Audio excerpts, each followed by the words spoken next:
In this video, how to post on LinkedIn about new job. I will show you step by step how to post on LinkedIn about a new job. First, open the LinkedIn app on your phone or go to the LinkedIn website. Log in to your account using your email and password. After logging in, go to the LinkedIn homepage. Now click the option called Start a Post. Type a message about your new job. You can include the company name and your new position.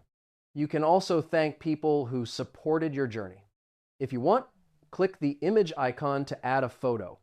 You can upload a picture related to your new job. Now check that the text is correct. Make sure the post visibility is set to public. Click the visibility option to choose who can see the post. Select anyone to reach more people. After that, click the Post button. Your post will appear in the LinkedIn feed. You can also update your work experience in your profile. Go to your profile and click Add Position. Enter the job title and company name. Save the changes to update your professional profile. This is how you can share your new job on LinkedIn.